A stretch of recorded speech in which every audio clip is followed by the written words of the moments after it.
Hari Om welcome back to Hanidhwani YouTube channel. ಇವತ್ತಿನ recipe ಬಂದ್ಬಿಟ್ಟು ರಾಗಿ ದೋಸೆ. ಗರಿ ಗರಿ ಆಗಿರುವಂಥ ಸಾಫ್ಟ್ ಆಗಿರುವಂಥ ರಾಗಿ ದೋಸೆ, ಹಾಗೆ ಕಲರ್ಫುಲ್ ಆಗಿ ಟೇಸ್ಟಿಯಾಗಿ ಇರುವಂಥ ಆಲೂ ಕರ್ರಿ, ಅಂದರೆ ಆಲೂಗೆಡ್ಡೆದು ಕರ್ರಿ ಮಾಡ್ತಾ ಇದ್ದೀನಿ, ಪೊಟ್ಯಾಟೊ ಕರ್ರಿ. ಹಾಗೆ ಒಂದು ಸ್ಪೆಷಲ್ ಚಟ್ನಿ, ಏನಂದರೆ ಅದು ಜಿಂಜರ್ ಚಟ್ನಿ. ಜಿಂಜರ್ ಚಟ್ನಿ, ಜಿಂಜರಲ್ಲಿ ಚಟ್ನಿ ಮಾಡ್ತಾರಾ ಅಂತ ಅನ್ಸ್ಬೋದು, ಮಾಡ್ತಾರೆ. ತುಂಬ ಕಲರ್ಫುಲ್ಲಾಗಿ ಚೆನ್ನಾಗಿ ಕಾಣಿಸ್ತಿದೆ ಅಲ್ವಾ? ಫಸ್ಟ್ ನಾನು ಹೇಗೆ ಮಾಡೋದು ಅಂತ ತೋರಿಸ್ತಾ ಇದ್ದೀನಿ. ಪೊಟ್ಯಾಟೊ ಕರ್ರಿ ಮಾಡೋದು ತೋರಿಸ್ತಾ ಇದ್ದೀನಿ.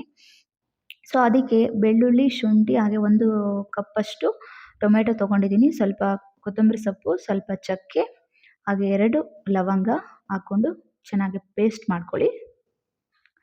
ಸೊ ಇದು ಚೆನ್ನಾಗಿ ಪೇಸ್ಟ್ ಆದಮೇಲೆ ಸೊ ಒಗ್ಗರಣೆಗೆ ಹಾಕ್ಕೋಬೇಕು. ಒಗ್ಗರಣೆ ಅಂದರೆ ಬೇಯಿಸ್ಕೊಂಡು ಕೂಡ ನೀವು ಕರ್ರಿ ಮಾಡ್ಕೋಬೋದು. ಪೊಟ್ಯಾಟೊ ಫಸ್ಟೇ ಬೇಯಿಸ್ಕೊಂಡು ಆಮೇಲೆ ಕೂಡ ಕರ್ರಿ ಮಾಡ್ಕೋಬೋದು. ಸೊ ನಾನು ಹಾಗೆ ಮಾಡ್ತಾ ಇಲ್ಲ, ಡಬಲ್ ಟೈಮ್ ಯಾಕೆ ಕೆಲಸ ಅಂತ ಹೇಳ್ಬಿಟ್ಟು ಒಂದೇ ಸರಿ ನಾನು ಕುಕ್ಕರಲ್ಲಿ ಹಾಕ್ಕೊಳ್ತಾ ಇದ್ದೀನಿ, ಬೇಯಿಸ್ಕೊಳ್ತಿದ್ದೀನಿ. ಸೊ ಇದಕ್ಕೆ ನಾನು 4ರಿಂದ 5 ಟೀ ಸ್ಪೂನಷ್ಟು ಆಯಿಲ್ ಹಾಕ್ಕೊಂಡಿದ್ದೀನಿ. ಜೀರಿಗೆ ಮತ್ತು ಸಾಸಿವೆ 1/4 ಟೀ ಸ್ಪೂನಷ್ಟು ಹಾಕ್ಕೊಂಡಿದ್ದೀನಿ. ಒಂದು ದೊಡ್ಡದು ಈರುಳ್ಳಿ ಹಾಕ್ಕೊಂಡಿದ್ದೀನಿ, ಸ್ಲೈಸ್ ಮಾಡ್ಕೊಂಡು ಹಾಕ್ಕೊಂಡಿದ್ದೀನಿ. ಯಾವುದಕ್ಕೆ ಆಗಲಿ ಈರುಳ್ಳಿ ಸ್ಲೈಸ್ ಮಾಡ್ಕೊಂಡು ಹಾಕ್ಕೊಂಡ್ರೆ ಚೆನ್ನಾಗಿರುತ್ತೆ, ಫ್ರೈ ಕೂಡ ಚೆನ್ನಾಗಾಗುತ್ತೆ. ಸೊ ಹಾಗೆ ಪೊಟ್ಯಾಟೊ ಆ್ಯಡ್ ಮಾಡ್ಕೊಳ್ತಾ ಇದ್ದೀನಿ, ಚಿಕ್ಕದಾಗಿ ಕಟ್ ಮಾಡ್ಕೊಂಡಿರೋದು, ತುಂಬ ಚಿಕ್ಕದಾಗಲ್ಲ, ಸ್ವಲ್ಪ ಮೀಡಿಯಮ್ ಸೈಜಲ್ಲಿ ಕಟ್ ಮಾಡ್ಕೊಂಡಿದ್ದೀನಿ. ಸೊ ಪೊಟ್ಯಾಟೊ ಆ್ಯಡ್ ಮಾಡಿಕೊಂಡು ಚೆನ್ನಾಗಿ ಈರುಳ್ಳಿ ಜೊತೆಗೆ ಮಿಕ್ಸ್ ಮಾಡ್ಕೊಳ್ಳಿ. ಆಯಿಲಲ್ಲಿ ಸ್ವಲ್ಪ ಸಾಲ್ಟ್ ಹಾಕ್ಕೊಂಡು ಮಿಕ್ಸ್ ಮಾಡ್ಕೊಳ್ಳಿ, ಸ್ವಲ್ಪ ಚೆನ್ನಾಗಿ ಬೇಯಲಿ. ಸೊ ಯಾಕಂದರೆ ಅದು ಬೆಂದಾದಮೇಲೆ ಪೊಟ್ಯಾಟೊ ಸಪ್ಪೆ ಸಪ್ಪೆ ಇರುತ್ತೆ, ನೀವು ಯಾವಾಗಲೇ ತಿನ್ನಿ ಆವಾಗ ಸಪ್ಪೆ ಸಪ್ಪೆ ಥರ ಫೀಲ್ ಆಗುತ್ತೆ. ಕರ್ರಿ ಜೊತೆಗೆ ಸ್ವಲ್ಪ ಟೇಸ್ಟು ಸ್ವಲ್ಪ ಸಾಲ್ಟಿಯಾಗಿರಬೇಕು ಪೊಟ್ಯಾಟೊ ಅಂದರೆ, ಸ್ವಲ್ಪ ಸಾಲ್ಟ್ ಹಾಕ್ಕೊಂಡು ಒಗ್ಗರಣೆಯಲ್ಲಿ ಸ್ವಲ್ಪ ಫ್ರೈ ಮಾಡ್ಕೊಳ್ಳಿ. ಜಸ್ಟ್ ಒಂದು 40 ಟು 60 ಸೆಕೆಂಡ್ಸ್ ಫ್ರೈ ಮಾಡಿಕೊಂಡ್ರೆ ಸಾಕಾಗುತ್ತೆ. ಸೊ ಇದಿಷ್ಟು ಫ್ರೈ ಮಾಡ್ಕೊಂಡು ಆದಮೇಲೆ ನೀವೇನು ರುಬ್ಕೊಂಡಿರೋವಂಥ ಮಸಾಲೆ ಏನಿದೆ, ಪೇಸ್ಟ್ ಏನಿದೆ ಅದನ್ನು ಹಾಕ್ಕೊಳ್ಳಿ. ಸೊ ಎಗೇನ್ ಮತ್ತೆ ಬಾಡಿಸ್ಕೊಳ್ಳಿ, ಹಸಿ ವಾಸನೆ ಎಲ್ಲ ಹೋಗ್ಬೇಕಲ್ವ, ಶುಂಠಿ ಬೆಳ್ಳುಳ್ಳಿ ಎಲ್ಲ ಸ್ಮೆಲ್ ಹೋಗೋ ತನಕ ಸ್ವಲ್ಪ ಹಾಗೆ ಆಯಿಲಲ್ಲಿ ಫ್ರೈ ಮಾಡ್ಕೊಳ್ಳಿ. ಸೊ ಇದು ಈಸಿಯಾಗಿ ಬೇಗ ಆಗುತ್ತೆ, ಟೇಸ್ಟ್ ಮಾತ್ರ ತುಂಬ ಚೆನ್ನಾಗಿರುತ್ತೆ. ಹಾಗೆ ನಾನು ಇಲ್ಲಿ 1 ಟೀ ಸ್ಪೂನಷ್ಟು ಚಿಲ್ಲಿ ಪೌಡರು, ಹಾಗೆ ಒಂದು 1/4 ಟೀ ಸ್ಪೂನಷ್ಟು ಗರಂ ಮಸಾಲ, ಒಂದು 1/4 ಟೀ ಸ್ಪೂನಷ್ಟು ಧನಿಯಾ ಪೌಡರನ್ನು ಹಾಕ್ಕೊಂಡಿದ್ದೀನಿ. ಸೊ ಇದೆಲ್ಲದನ್ನು ಕೂಡ ಹಾಕ್ಕೊಂಡು ಚೆನ್ನಾಗಿ ಮಿಕ್ಸ್ ಮಾಡ್ಕೊಳ್ಳಿ, ಈಗೇನು ಮತ್ತೆ ಬಾಡಿಸ್ಕೊಳ್ಳಿ. ಸೊ ನೋಡೋದಕ್ಕೆ ಕಲರ್ಫುಲ್ಲಾಗಿ ಕಾಣಿಸ್ತಾ ಇದೆ ಅಂದರೆ ಅದು ಚಿಲ್ಲಿ ಪೌಡರು. ಸೊ ಇದು ಹೋಮ್ ಮೇಡ್ ಚಿಲ್ಲಿ ಪೌಡರೇ, ಬೇರೆ ಏನು ತೊಗೊಂಬಂದಿಲ್ಲ. ಮನೆಯಲ್ಲೇ ಬೆಳೆದಿರೋವಂಥ ಮೆಣಸಿನ್ಕಾಯಿ, ಊರಲ್ಲಿ ಅಮ್ಮ ಕಳಿಸಿರೋದು. ಅವ್ರು ಬೆಳೆದಿರೋವಂಥ ಮೆಣಸಿನ್ಕಾಯಿ, ತೋಟದಲ್ಲಿ, ನಮ್ಮ ತೋಟದಲ್ಲಿ ಬೆಳೆದಿರುವಂಥ ಮೆಣಸಿನ್ಕಾಯಿಯಲ್ಲಿ ಮಾಡಿರುವಂಥ ಮೆಣಸಿನ್ಕಾಯಿ ಪೌಡರ್ ಇದು. ಇದಕ್ಕೆ ನಾನು ಸ್ವಲ್ಪ ನೀರು ಹಾಕ್ಕೊಳ್ತಾ ಇದ್ದೀನಿ, ಒಂದು ಅರ್ಧ ಕಪ್ಪಷ್ಟು ನೀರು ಹಾಕ್ಕೊಳ್ತೀನಿ. ಉಪ್ಪು ಸ್ವಲ್ಪ ಹಾಕ್ಕೊಳ್ತಾ ಇದ್ದೀನಿ, ಆವಾಗಲೇ ಸ್ವಲ್ಪ ಉಪ್ಪು ಹಾಕ್ಕೊಂಡಿದ್ವಿ, ನೋಡ್ಕೊಂಡು ಸ್ವಲ್ಪ ಹಾಕ್ಕೊಳ್ಳಿ. ಹಾಗೆ ಫಿನಿಶಿಂಗ್ ಮಾಡೋದಕ್ಕೆ ಕಸೂರಿ ಮೇಥಿ ಹಾಕ್ಕೊಳ್ತಾ ಇದ್ದೀನಿ, ತುಂಬ ಚೆನ್ನಾಗಿರುತ್ತೆ ಟೇಸ್ಟು. ಆಲೂ ಫ್ರೈ ಆಗಲಿ ಯಾವುದಕ್ಕಾಗಲಿ ಕಸೂರಿ ಮೇಥಿ ಹಾಕಿದ್ರೆ ತುಂಬ ಚೆನ್ನಾಗಿರುತ್ತೆ ಟೇಸ್ಟು. ಸೊ ಇಷ್ಟೆಲ್ಲ ಹಾಕ್ಕೊಂಡ್ಬಿಟ್ಟು ನೀರು ಹಾಕ್ಕೊಂಡು ಸ್ವಲ್ಪ ನೋಡಿಕೊಂಡು, ಜಾಸ್ತಿ ನೀರು ಹಾಕ್ಕೊಬೇಡಿ, ಅದಕ್ಕೆ ಹಾಕ್ಕೊಂಡು ನೋಡಿಕೊಂಡು 2 ವಿಷಲ್ಸ್ ಹಾಕ್ಸ್ಕೊಳ್ಳಿ, ಚೆನ್ನಾಗಿ ಬೆಂದಿರುತ್ತೆ. ಹಾಗೆ ಇವಾಗ ನಾನು ಮಾಡ್ತಾ ಇರೋದು ಜಿಂಜರ್ ಚಟ್ನಿ. ಜಿಂಜರಲ್ಲಿ ಚಟ್ನಿ ಮಾಡ್ಬೋದಾ ಅಂತ ಅನಿಸ್ಬೋದು, ಎಸ್ ಮಾಡ್ಬೋದು, ತುಂಬ ಚೆನ್ನಾಗಿರುತ್ತೆ. ತಮಿಳ್ನಾಡು, ಆಂಧ್ರ ಎಲ್ಲ ತುಂಬ ಜಾಸ್ತಿ ಮಾಡ್ತಾರೆ. ಸೊ ಇದಕ್ಕೆ ನಾನು ಸ್ವಲ್ಪ ಕಡಲೆಬೇಳೆ, ಉದ್ದಿನಬೇಳೆ ಹಾಕ್ಕೊಂಡಿದ್ದೀನಿ, 1 ಟೀ ಸ್ಪೂನಷ್ಟು. ಹಾಗೆ ಸ್ವಲ್ಪ ಒಂದು 1/4 ಟೀ ಸ್ಪೂನಷ್ಟು ಜೀರಿಗೆ ಹಾಕ್ಕೊಂಡಿದ್ದೀನಿ. ಇದನ್ನು ಆಯಿಲಲ್ಲಿ ಫ್ರೈ ಮಾಡ್ಕೊಳ್ತಾ ಇದ್ದೀನಿ. ಸ್ವಲ್ಪ ಆಯಿಲ್ ಜಾಸ್ತಿ ಹಾಕ್ಕೊಂಡೆ ಫ್ರೈ ಮಾಡ್ಕೊಳ್ಳಿ, ಯಾಕಂತಂದರೆ ಇದು ಆಯಿಲನ್ನು ಮತ್ತೆ ಹಾಗೆ ಕಂಟಿನ್ಯೂ ಒಗ್ಗರಣೆಗೆ ಯೂಸ್ ಮಾಡ್ಕೋಬೋದು. ಸೊ ಅದಕ್ಕೆ ಹಾಗೆ ಕಂಟಿನ್ಯೂ ಮಾಡ್ಕೊಳ್ಳೋದಕ್ಕೆ ಆಯಿಲ್ ಸ್ವಲ್ಪ ಜಾಸ್ತಿ ಹಾಕ್ಕೊಂಡೆ ಫ್ರೈ ಮಾಡ್ಕೊಳ್ಳಿ, ನೋ ಪ್ರಾಬ್ಲಮ್.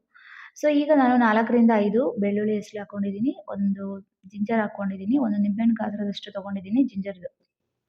ಚಿಕ್ಕದಾಗಿ ಕಟ್ ಮಾಡ್ಕೊಳ್ಳಿ, ಸ್ವಲ್ಪ ಚೆನ್ನಾಗಿ ಫ್ರೈ ಆಗಲಿ. ಸೊ ಚೆನ್ನಾಗಿ ಫ್ರೈ ಆಗಬೇಕಂದ್ರೆ ಫ್ರೈ ಆಗಿದೆ ಅಂತ ಹೇಗೆ ಗೊತ್ತಾಗುತ್ತೆ ಅಂದರೆ, ಸ್ವಲ್ಪ ಸ್ಮೆಲ್ ಚೆನ್ನಾಗಿ ಬರುತ್ತೆ. ಜಿಂಜರ್ ಸ್ಮೆಲ್ ಗೊತ್ತಲ್ವ, ಈಗ ಟೀ ಮಾಡಿದ್ರೆ ಜಿಂಜರ್ದು ಯಾವ ಥರ ಸ್ಮೆಲ್ ಬರುತ್ತೆ, ಹಾಗೆ ಫ್ರೈ ಮಾಡಿದಾಗ ಜಿಂಜರು ಸ್ವಲ್ಪ ಸಾಫ್ಟ್ ಕೂಡ ಆಗುತ್ತೆ, ಸ್ಮೆಲ್ ಜಾಸ್ತಿ ಬರುತ್ತೆ.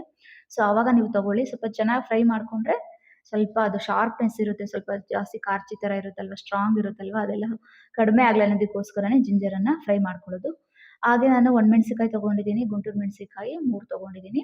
ಖಾರ ಜಾಸ್ತಿ ಬೇಕಂದ್ರೆ ಹಾಕ್ಕೊಳ್ಳಿ, ನಾನು ಮಾಡ್ತಾ ಇರೋವಂಥ ಪ್ರಮಾಣಕ್ಕೆ ಅಷ್ಟು ಸಾಕಾಗುತ್ತೆ. ಸ್ವಲ್ಪ ಬೆಲ್ಲ ಹಾಕ್ಕೊಳ್ತಾ ಇದ್ದೀನಿ. ಬೆಲ್ಲ ಏನಕ್ಕೆ ಅಂತಂದರೆ ಅದೇ ಶುಂಠಿಯಲ್ಲಿರೋಂಥ ಶಾರ್ಪ್ನೆಸ್ ಕಮ್ಮಿ ಆಗಲಿ ಅಂತ. ಹಾಗೆ ಸ್ವಲ್ಪ ನೆನೆಸಿಟ್ಕೊಂಡಿರೋಂಥ ಸ್ವಲ್ಪ ಹುಣಸೆಹಣ್ಣು, ಹಾಗೆ ರುಚಿಗೆ ತಕ್ಕಷ್ಟು ಕಲ್ಲುಪ್ಪು ಹಾಕ್ಕೊಂಡು ಫೈನ್ ಪೇಸ್ಟ್ ಮಾಡ್ಕೊಳ್ಳಿ. ಫಸ್ಟು ಹಾಗೆ ತರಿ ರುಬ್ಕೊಂಡು ಆಮೇಲೆ ಮಿಡಲಲ್ಲಿ ನೀರು ಹಾಕ್ಕೊಂಡು ರುಬ್ಕೋಬೇಕು, ಈ ಕನ್ಸಿಸ್ಟೆನ್ಸಿ ಬರಬೇಕು. ಫಸ್ಟ್ ನೀರು ಹಾಕ್ಕೋಬೇಡಿ, ಕಾಳೆಲ್ಲ ಇರುತ್ತಲ್ವ, ಅದು ಚೆನ್ನಾಗಿ ನುಣ್ಣಗಾಗಲ್ಲ. ತರಿಯಾಗಿ ಕೋರ್ಸ್ ಗ್ರೈಂಡ್ ಮಾಡಿಕೊಂಡು ಆಮೇಲೆ ನೀರು ಹಾಕ್ಕೊಂಡು ಸೊ ಈ ಥರ ಫೈನ್ ಪೇಸ್ಟ್ ಮಾಡ್ಕೊಳ್ಳಿ. ಸೊ ಚೆನ್ನಾಗಿರುತ್ತೆ, ತುಂಬ ಟೇಸ್ಟಿ ಕೂಡ ಇರುತ್ತೆ. ದೋಸೆಗೆ ಚೆನ್ನಾಗಿ ಕಾಂಬಿನೇಷನ್ ಆಗುತ್ತೆ, ದೋಸೆಗೆ ಜಾಸ್ತಿ ಮಾಡೋದು ಅದನ್ನು. ಹಾಗಾದ್ರೆ ತುಂಬ ಜಾಸ್ತಿ ಮಾಡಬೇಡಿ. ಸ್ವಲ್ಪ ಫಸ್ಟ್ ಮಾಡಿ ಟ್ರೈ ಮಾಡಿ ನೋಡಿ ಚೆನ್ನಾಗಿರುತ್ತೆ. ಜಾಸ್ತಿ ತಿನ್ನೋದಕ್ಕಾಗಲ್ಲ ಅದು. ಅಂದ್ರೆ ಇವಾಗ ಪಲ್ಯ ಜೊತೆಗೆ ಚಟ್ನಿ ಯಾವ ಥರ ನೀವು ಕಾಂಬಿನೇಷನ್ ಮಾಡ್ಕೊಂಡು ತಿಂತೀರೋ, ಆ ಥರ ಬರೀ ಒಂದೇ ಶುಂಠಿ ಚಟ್ನಿನಲ್ಲೇ ಕಂಟಿನ್ಯೂ ದೋಸೆ ತಿನ್ಬೇಕಂದ್ರೆ ಅಷ್ಟು ಚೆನ್ನಾಗಿರಲ್ಲ. ಬೆಲ್ಲ ಮತ್ತೆ ಉಪ್ಪು ಎಲ್ಲ ಹಾಕಿ ಹುಣಸೆಹಣ್ಣೆಲ್ಲ ಹಾಕಿರ್ತೀರಲ್ಲ, ಉಪ್ಪು, ಖಾರ, ಹುಳಿ ಎಲ್ಲ ಮಿಕ್ಸ್ ಆಗಿರುತ್ತೆ. ಮತ್ತೆ ಶುಂಠಿ ಫ್ಲೇವರ್ ಇರುತ್ತೆ. ತುಂಬಾ ಚೆನ್ನಾಗಿರುತ್ತೆ. ನಾನಿದು ಸೆಕೆಂಡ್ ಟೈಮ್ ಮಾಡ್ತಿರೋದು. ಫಸ್ಟ್ ಟೈಮ್ ಮಾಡಿದ್ದೆ ಚೆನ್ನಾಗಿತ್ತು. ಹಾಗೆ ಈ ಸರಿ ಫಸ್ಟ್ ಟೈಮ್ ಮಾಡೋದ್ಕಿಂತ ಈ ಸರಿ ತುಂಬಾ ಚೆನ್ನಾಗಿ ಬಂದಿತ್ತು. ಮೆಂತ್ಯ, ಧನಿಯಾ ಎಲ್ಲ ಕೂಡನು ಹಾಕ್ತಾರೆ. ಸೊ ನಾನು ಇಷ್ಟರಲ್ಲಿ ಸಾಕು ಅಂತೇಳಿ ಫಸ್ಟ್ ಟೈಮ್ ಮೆಂತ್ಯ, ಧನಿಯಾ ಎಲ್ಲ ಹಾಕಿ ಮಾಡಿದ್ದೆ. ಈಗ ಸಿಂಪಲ್ ಆಗಿ ಕಡಿಮೆ ಐಟಮಲ್ಲೇ ಮಾಡಿದ್ದೀನಿ. ತುಂಬ ಚೆನ್ನಾಗಿತ್ತು. ತುಂಬ ಟೇಸ್ಟಿ ಕೂಡ ಇತ್ತು. ನೀವು ಕೂಡ ಟ್ರೈ ಮಾಡಿ ನೋಡಿ. ದೋಸೆಗೆ ಅಥವಾ ಇಡ್ಲಿಗೆ, ಅನ್ನಕ್ಕೂ ಕೂಡ ನೀವು ಮಿಕ್ಸ್ ಮಾಡ್ಕೊಂಡು ತಿನ್ಬೋದು. ತುಂಬ ಚೆನ್ನಾಗಿರುತ್ತೆ. ಸೊ ನೆಕ್ಸ್ಟ್ ನಾನು ಈ ಕಡೆ ಆಲೂಗಡ್ಡೆದು ಕರಿ ರೆಡಿ ಆಗಿದೆ. ತುಂಬ ಚೆನ್ನಾಗಿ ಬಂದಿತ್ತು. ಕರೆಕ್ಟ್ ಕನ್ಸಿಸ್ಟೆನ್ಸಿ ಬಂದಿದೆ. ನೀರು ಕರೆಕ್ಟಾಗಿ ಹಾಕ್ಕೊಂಡಿದ್ದೀನಿ ನಾನು. ಸೊ ನೋಡ್ಕೊಳ್ಳಿ ಎಷ್ಟು ಚೆನ್ನಾಗಿದೆ. ಸೊ ಪೊಟಾಟೊ ಹಾಗೆ ಚೆನ್ನಾಗಿ ಬಂದಿದೆ. 2 ವಿಷಲ್ಸ್ ಆದಮೇಲೆ ನಾನು ತಗೊಂಡಿದ್ದೀನಿ. ಸೊ ನೀವು ಬೇಯಿಸ್ಕೊಂಡಾದ್ರೂ ಮಾಡ್ಕೊಳ್ಳಿ, ಹೀಗೆ ಡೈರೆಕ್ಟ್ ಆದ್ರೂ ಕೂಡ ಮಾಡ್ಕೊಳ್ಳಿ. ಡಬಲ್ ಟೈಮ್ ಏನಕ್ಕೆ ಕೆಲಸ ಅಂತ ಸಿಂಗಲ್ ಟೈಮ್ ಒಂದೇ ಸರಿ ಹಾಕ್ಕೊಂಡಿದ್ದೀನಿ. ಸೊ ಎರಡೆರಡು ಸರಿ ಬೇಯಿಸೋದಕ್ಕಿಂತ ಒಂದೇ ಸರಿ ಚೆನ್ನಾಗಿ ಬೇಗ ಆಗುತ್ತೆ. ಸೊ ಈಗ ನಾನು ಫಿನಿಶಿಂಗ್ ಸರ್ವಿಂಗ್ ಬೌಲಲ್ಲಿ ಹಾಕ್ಕೊಂಡು ಕೊತ್ತಂಬರಿ ಸೊಪ್ಪು ಹಾಕ್ಕೊಂಡು ಫಿನಿಶಿಂಗ್ ಮಾಡಿಕೊಂಡೆ. ಹಾಗೆ ನಾನಿವಾಗ ರಾಗಿ ದೋಸೆ ಮಾಡೋದಕ್ಕೆ 1 ಕಪ್ಪಷ್ಟು ರಾಗಿಯನ್ನು ತಗೊಳ್ತಾ ಇದ್ದೀನಿ, ರಾಗಿ ಹಿಟ್ಟನ್ನು. ಅದಕ್ಕೆ 2 ಸ್ಪೂನಷ್ಟು ಅಕ್ಕಿ ಹಿಟ್ಟು ಹಾಕ್ಕೊಳ್ತಾ ಇದ್ದೀನಿ. ಹಾಗೆ 2 ಸ್ಪೂನಷ್ಟು ಸೂಜಿ ರವೆ, ಚಿಕ್ಕ ರವೆ ಬರುತ್ತಲ್ವಾ, ಆ ರವೆ ಹಾಕ್ಕೊಳ್ತಾ ಇದ್ದೀನಿ. ಇಡ್ಲಿ ರವೆ ಅಂತ ಅಂತೀರಲ್ಲ ಅದಾದರೂ ಹಾಕ್ಕೊಳ್ಳಿ, ಸೂಜಿ ರವೆ ಬರುತ್ತೆ, ಚಿರೋಟಿ ರವೆ ಯಾವುದಾದ್ರೂ ಹಾಕ್ಕೊಳ್ಳಿ. ಸೊ ಇದಕ್ಕೆ ನಾನು ಸ್ವಲ್ಪ ಒಂದು 10 ಕಾಳಷ್ಟು ಜೀರಿಗೆ, ಒಂದು 10 ಕಾಳಷ್ಟು ಓಮ್ ಕಾಳು ಹಾಕ್ಕೊಳ್ತಾ ಇದ್ದೀನಿ. ಹಾಗೇ ಕರಿಬೇವು ಮತ್ತು ಕೊತ್ತಂಬರಿ ಸೊಪ್ಪು ಚಿಕ್ಕದಾಗಿ ಕಟ್ ಮಾಡಿ ಹಾಕ್ಕೊಳ್ತಾ ಇದ್ದೀನಿ. ಹಾಗೆ ಚಿಕ್ಕದಾಗಿ ಹೆಚ್ಚಿರುವಂಥ ಒಂದು ಚಿಕ್ಕ ಈರುಳ್ಳಿ ಅಷ್ಟು ಹಾಕ್ಕೊಳ್ತಾ ಇದ್ದೀನಿ. ಚಿಕ್ಕದಾಗಿ ಹೆಚ್ಕೊಳ್ಳಿ, ಹಾಗಾದರೆ ಚೆನ್ನಾಗಿ ಬರುತ್ತೆ. ಇಲ್ಲಾಂದ್ರೆ ಹಾಕುವಾಗ ಎಲ್ಲ ಕೆಟ್ಟೋಗ್ಬಿಡುತ್ತೆ. ಹಾಗೆ ರುಚಿಗೆ ತಕ್ಕಷ್ಟು ಉಪ್ಪು ಹಾಕ್ಕೊಳ್ಳಿ, ಮತ್ತು ಕರಡು ಕೂಡ ಹಾಕ್ಕೊಳ್ಳಿ. ಮೊಸರು, ಸ್ವಲ್ಪ ಮೊಸರು ಯಾಕೆಂದರೆ ಫರ್ಮೆಂಟೇಷನ್ ಆಗಲಿ ಅನ್ನೋದಕ್ಕೋಸ್ಕರ ಹಾಕ್ಕೊಳ್ತಾರೆ. ಸೊ ಇದಕ್ಕೆ ಸೋಡಾ ಗೀಡ ಏನಿಲ್ಲ, ಇನ್ಸ್ಟೆಂಟಾಗಿ ಆರಾಮಾಗಿ ಮಾಡ್ಬೋದಂಥ ದೋಸೆ. ಸೊ ನೀರು ನೋಡಿಕೊಂಡು ಕರೆಕ್ಟ್ ಕನ್ಸಿಸ್ಟೆನ್ಸಿ ನಿಮ್ಗೆ ಎಷ್ಟು ಬೇಕೋ ಅಷ್ಟು ನೋಡ್ಕೊಂಡು ಹಾಕ್ಕೊಳ್ಳಿ.